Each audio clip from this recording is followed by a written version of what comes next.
Hello दोस्तों, कैसे हैं? आपका राकेश सिवरी लॉ क्लासेज में स्वागत है। तो आज हम पढ़ेंगे प्रियम्बल के बारे में, प्रियम्बल ऑफ द कॉन्स्टिट्यूशन। चलिए हम शुरू करते हैं।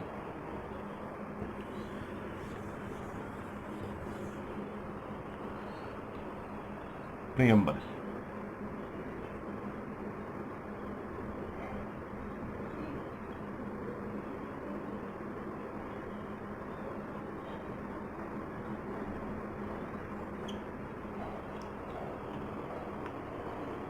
आप पहले हम पूरा प्रियम्बल देखते हैं कि प्रियम्बल में क्या क्या वर्ड्स आए हैं।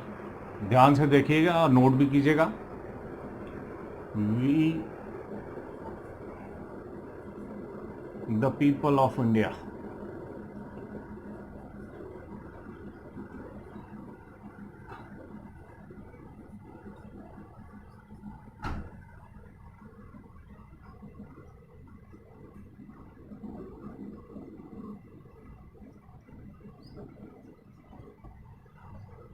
ये सोर्स है। हमारे कॉन्स्टिट्यूशन का सोर्स क्या है? People of India. इसलिए कहते हैं, शुरू में ये लिखा है we the people of India having solemnly resolved to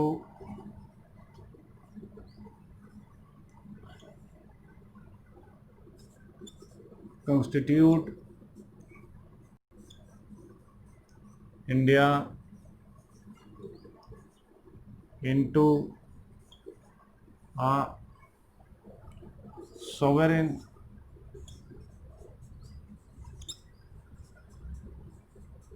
socialist sorry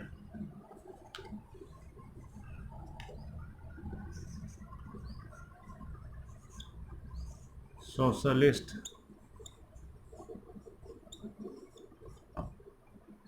secular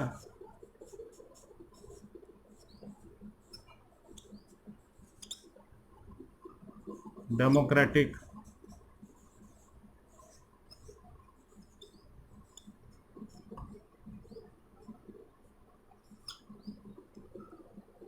republic।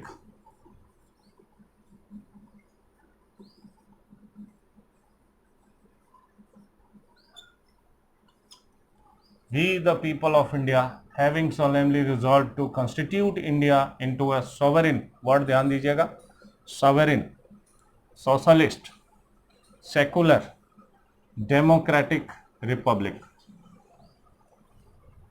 Note कर लिया हो तो आगे बढ़े।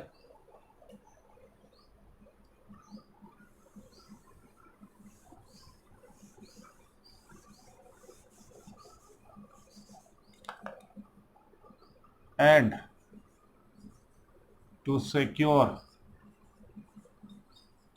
to all its citizens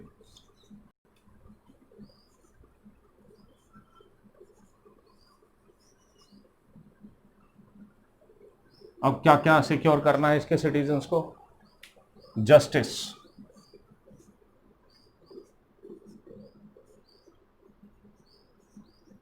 अब जस्टिस कौन कौन? Social, economic and political.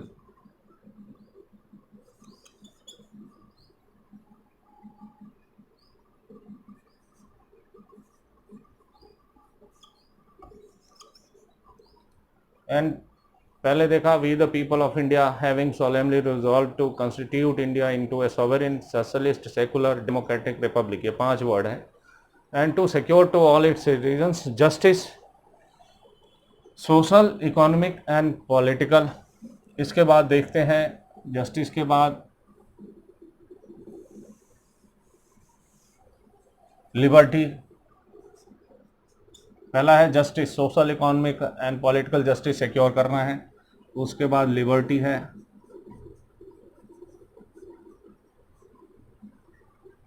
Of thought,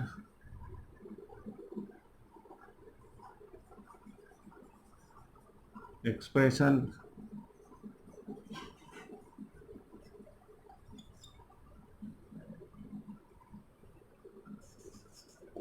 belief, faith and worship.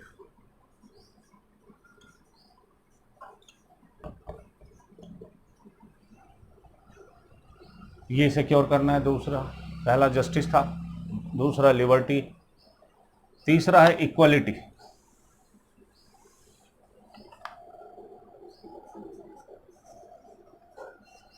Equality of status and opportunity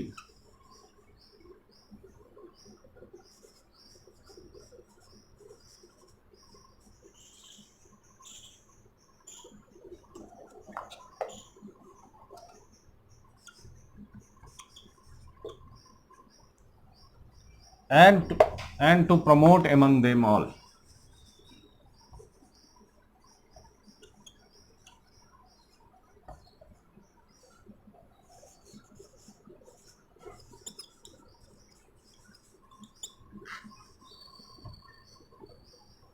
equality of status and opportunity, और इसको प्रमोट भी करना है। Equality of status and opportunity, तो अभी तक देखा हमने justice, social, economic and political, liberty of thought, expression, belief, faith and worship. तीसरा देखा हमने equality of status and opportunity and to promote among them all.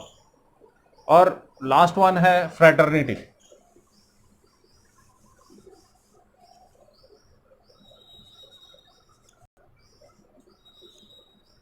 Fraternity,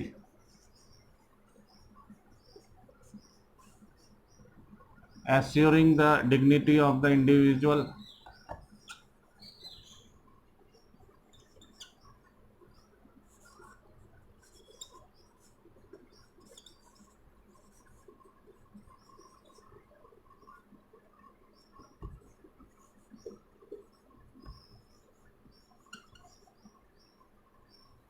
assuring the dignity of the individual and the unity and integrity of the nation.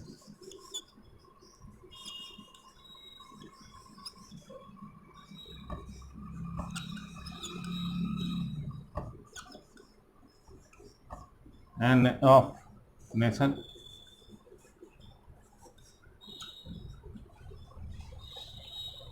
चार चीजें देखा, justice, social, economic and political, liberty of thought, expression, belief, faith and worship, equality of status and opportunity, and to promote among them all fraternity, assuring the dignity of the individual and the unity and integrity of nation.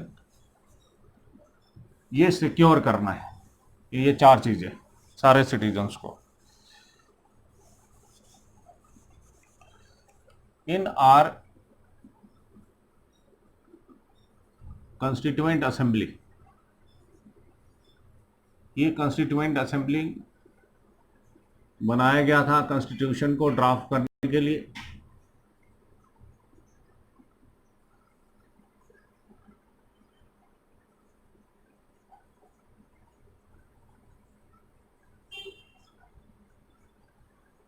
On this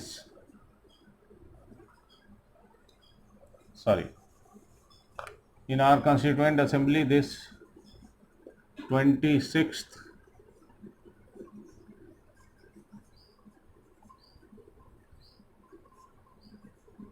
day of November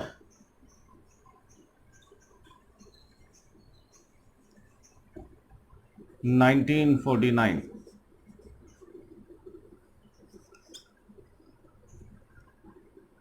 do hereby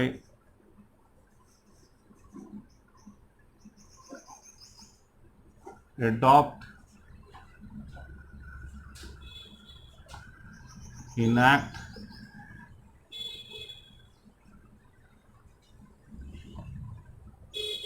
and to give ourselves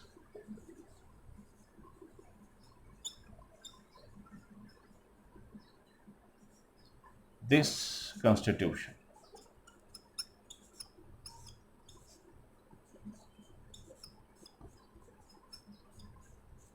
ये हमारा preamble है, preamble का वर्बैटिम।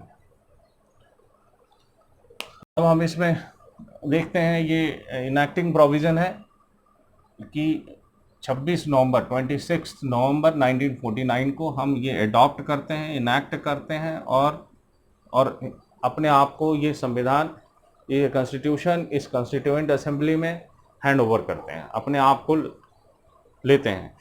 तो ये इनैक्टिंग clause है, जो हमारा preamble का लास्ट पार्ट है, ये इनैक्टिंग क्लॉज है। अब हम इसमें एक एक वर्ड को डिस्क्राइब करने की कोशिश करेंगे। चलिए आगे बढ़ते हैं।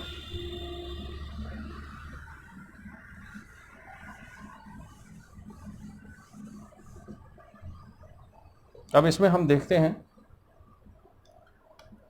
कि we the people of India, ये हमारा सोर्स है। तो प्रियम्बल की अब कुछ पॉइंट्स को देख लेते हैं कि इसमें क्या क्या पॉइंट्स हैं जो और क्या क्या पर्पसेस प्रियम्बल सॉल्व करता है, इट और सर्व करता है। It serves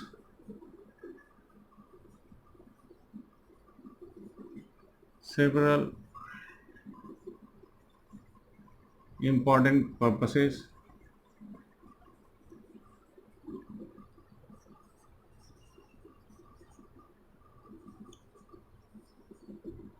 Number 1, it contains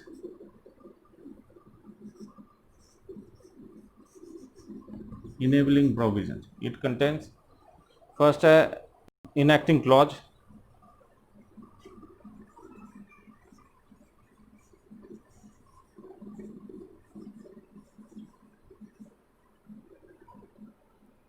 which brings the constitution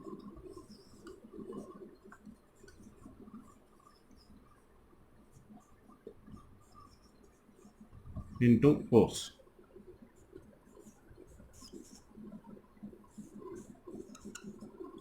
वो इनैक्टिंग क्लॉज क्या है? इन आर कॉन्स्टिट्यूएंट असेंबली, जो लास्ट वाला पार्ट हमने देखा था, this 26 November 1949 do hereby adopt, enact and give to our self this constitution. ये इनैक्टिंग प्रोविजन है, इनैक्टिंग क्लॉज है, which brings the constitution into force. दूसरा देखते हैं,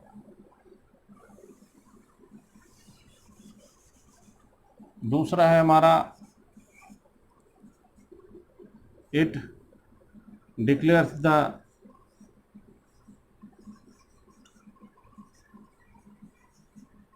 rights and freedom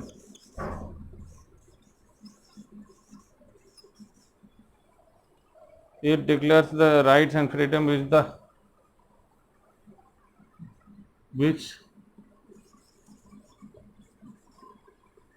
the people of India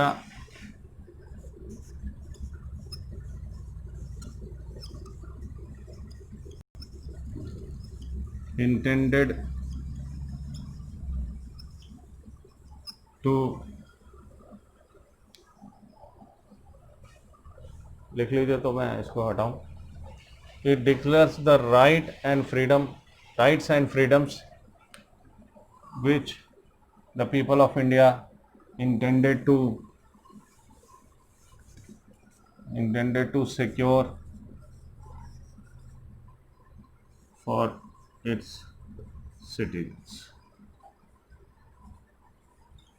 ये दो purpose, दो और हैं जो हम इसको नोट कीजिए तो आगे बढ़ें।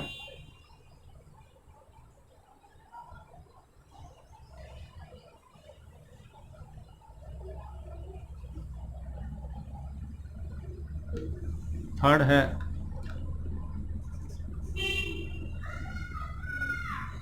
It declares the basic type of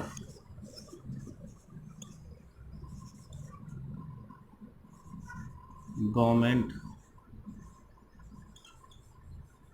and polity which sought to be established.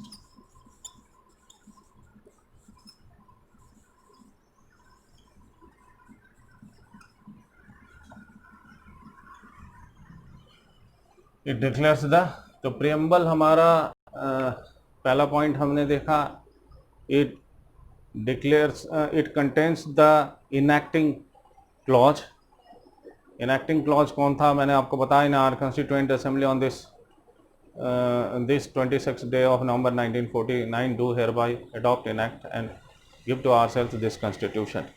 दूसरा हमने देखा, it declares the basic rights and freedom. तो हम बेसिक राइट्स एंड फ्रीडम की बात करते हैं, justice, social, economic and political liberty of thought, expression, belief, faith and worship, equality of status and opportunity and to promote among them all fraternity assuring the dignity of the individual. ये हमारे सारे rights थे.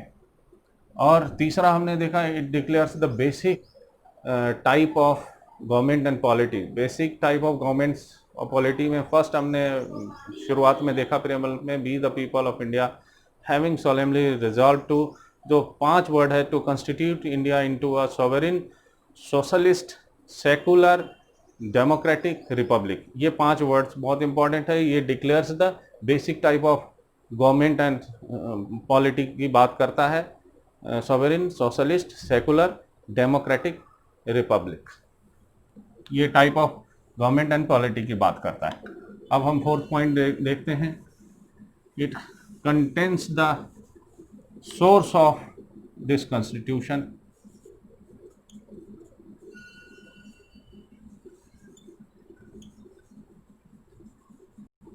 Source of the constitution,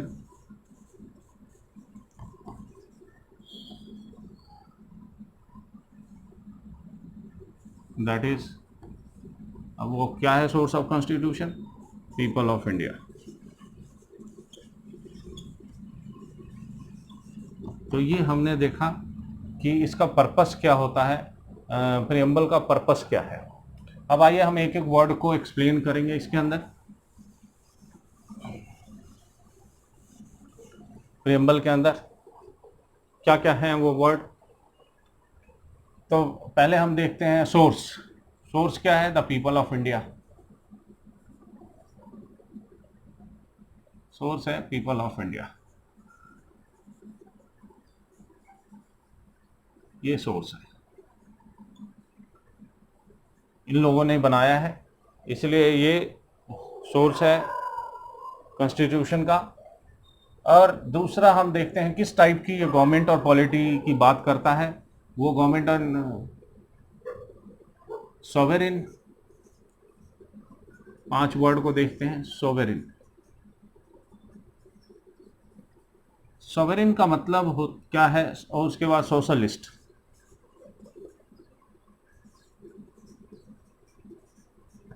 secular, democratic,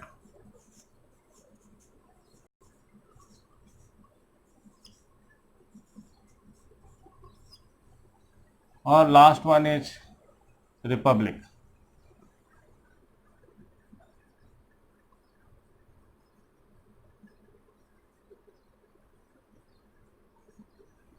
अब हम देखते हैं sovereign का मतलब क्या होता है. मतलब full freedom. It is under influence of no external authority. No external authority, कोई एक्सटर्नल अथॉरिटी नहीं है. ये सॉवरेनिटी का मतलब हुआ. अब कई बार हम कंफ्यूजन ये होता है कि हम कॉमनवेल्थ के मेंबर्स हैं तो क्या सॉवरेनिटी है. ये कंफ्यूजन रखने की ज़रूरत नहीं है कि हम, ये एक तरह का म्यूचुअल अग्रीमेंट है. कुछ कंट्रीज मिला के कॉमनवेल्थ ग्रुप बनाया हुआ और उसके मेंबर ना होना या होना, ये वॉलंटरी हमारे कंट्री का डिसीजन है. और इसलिए हम एक म्यूचुअल सेटलमेंट, म्यूचुअल कॉवेनेंट के अंदर हम उस कंट्री के मेंबर हैं. जब चाहे हम उससे बाहर आ सकते हैं. सोशलिस्ट का मतलब है equality of income. Equality of income and standard of life.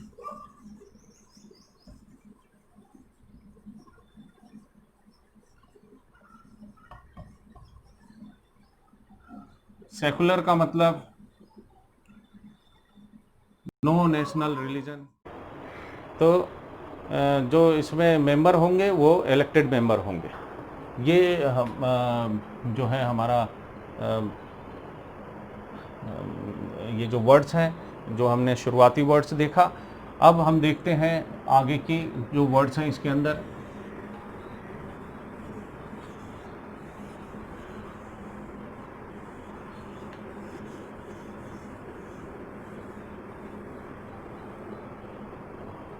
वो है जस्टिस। वो अब जस्टिस की बात करता है।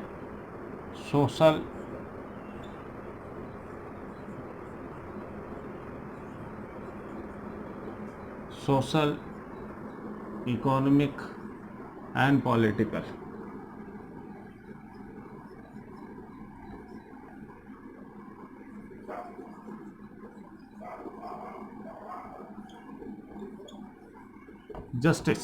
जस्टिस इसलिए कि अब समाज में भेदभाव ना हो। अनटचेबिलिटी को आपको पता है एब्रोगेट कर दिया गया है, अनटचेबिलिटी को हटा दिया गया है जो आर्टिकल 19 में है। सोशल जस्टिस की बात करते हैं, इक्वालिटी की। इकोनॉमिक जस्टिस की बात करते हैं कि इक्वालिटी हो इनकम में, स्टैंडर्ड ऑफ लाइफ में इक्वालिटी हो। पॉलिटिकल, हर को अपॉर्चुनिटी हो, वोटिंग राइट्स हो और इलेक्शन में रिप्रेजेंट करने का राइट हो, ये जस्टिस है। फिर देखते हैं liberty of thought expression. Liberty है थॉट की, जो कि हमारा आर्टिकल 19 में है। थॉट एक्सप्रेशन की,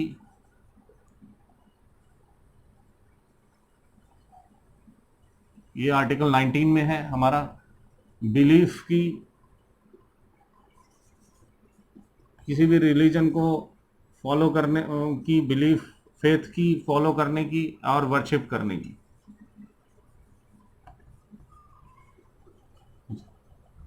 liberty of thought expression article 19 में है। बिलीफ फेथ एंड वर्शिप आपका आर्टिकल 25 से लेके 28 तक में है।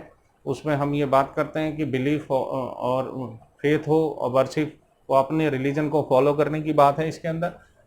Equality of status and opportunity की बात करते हैं।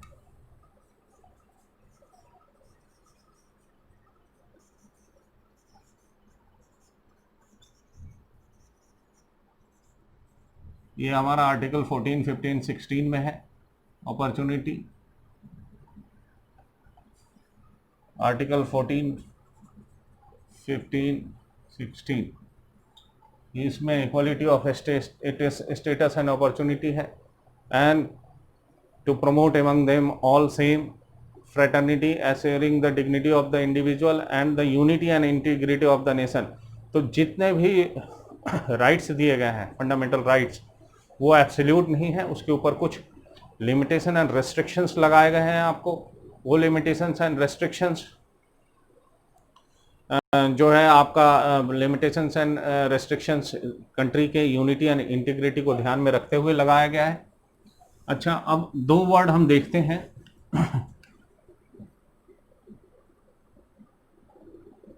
आप इनिशियली जो देखेंगे, सोवेरेन, सोशलिस्ट, सेकुलर,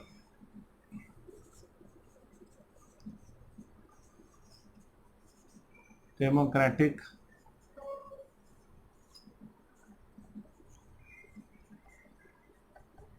रिपब्लिक।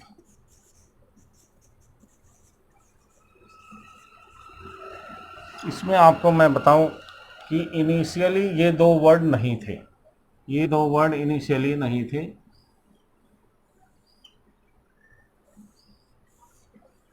ये दोनों को बाद में जोड़ा गया है।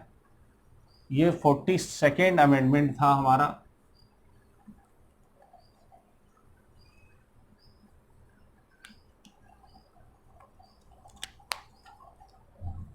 42nd अमेंडमेंट से में ये दोनों वर्ड जोड़ा गया है, जो कि 1976 में लाया गया था। इस दोनों अमेंडमेंट को से ये दोनों वर्ड को जोड़े गए हैं, ये भी और ये भी, ये सोशलिस्ट वर्ड और सेकुलर वर्ड 42nd अमेंडमेंट से जोड़ा गया है।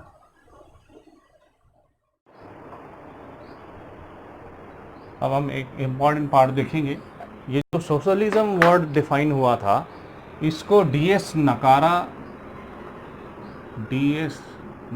वर्सेस यूनियन ऑफ इंडिया का एक जजमेंट है,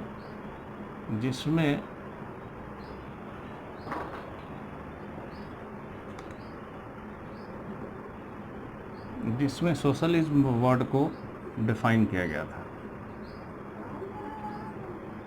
इसका मतलब क्या होता है?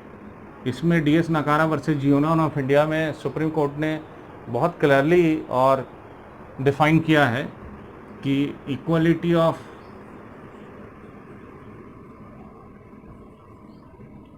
Income and standard of life,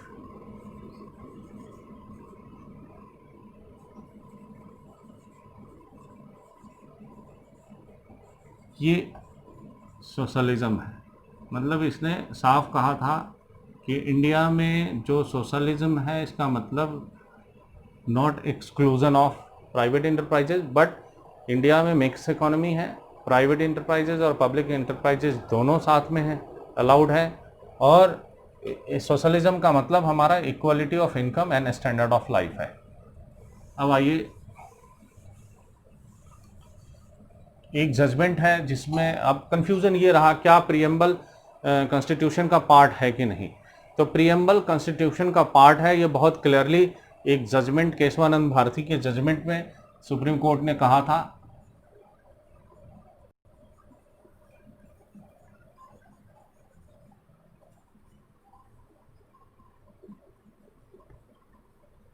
versus union of India, इसमें सुप्रीम कोर्ट ने बहुत क्लियरली कहा था, preamble is the part of the constitution, so amendment can be brought into it.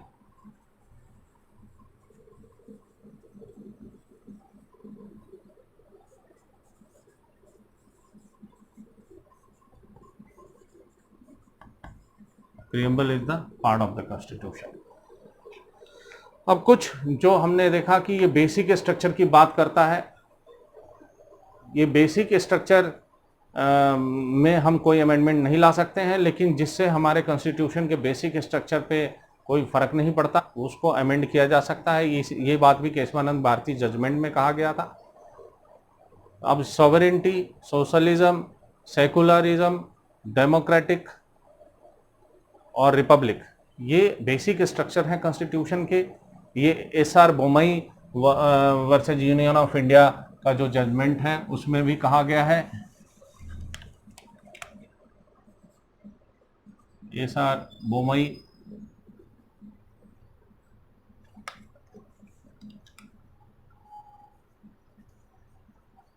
Versus union of India में भी बहुत सारे वर्ड्स हैं जिसको बेसिक स्ट्रक्चर माना गया है।